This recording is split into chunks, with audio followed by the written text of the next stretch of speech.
வணக்கம். ஸ்ரீயாய மங்களம் மங்களம் மங்களம்.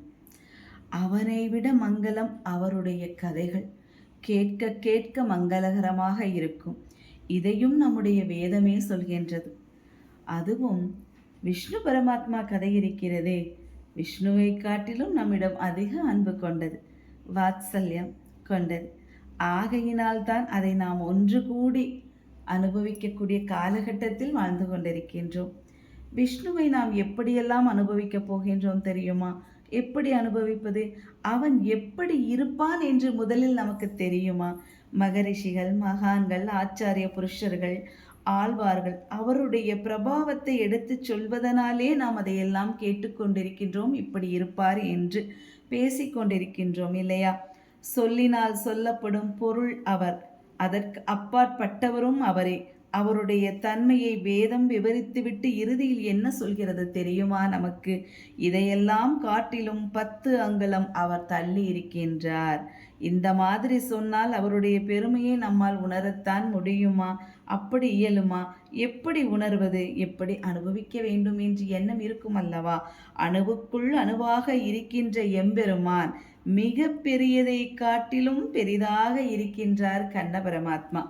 அப்படி இருக்க அவருடைய தன்மை இன்னது என்று யார் நினைக்க வல்லரே? அதனாலதான் திருமலிசை ஆழ்வார் அதை விவரிக்க சொல்ல முடியாம தவிப்பார். மண்ணுலாய்கொள் விண்ணுலாய்கொள் அப்படின்னு சொல்லுவார்.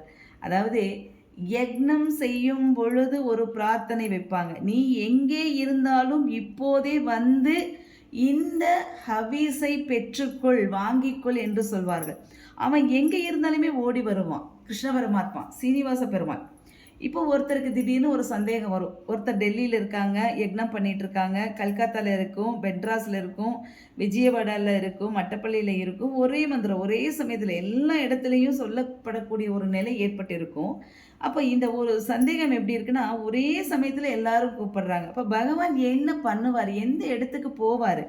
யார் கூப்பிட்ட இடத்துக்கு முதல்ல போவார்? கடைசியாக செய்கிற பூஜைக்கு போவாரா, இல்லை முதல்ல செய்கிற இடத்துக்கு போவாரான்னு ஒரு சந்தேகம் வரும். முதல்ல டெல்லியில் வந்து இறங்கி அந்த யக்னத்தை முடிச்சு கொடுத்துட்டு அப்புறம் ஒவ்வொரு இடமா போய் கொண்டுட்டு இருப்பாரா அப்படிங்கிற எண்ணமும் வரும். நாம தான் சந்தேக பேர் வழியாச்சே, எல்லாத்துலேயுமே சந்தேகப்படுறதே நம்மளோட வாழ்க்கையாக போச்சு.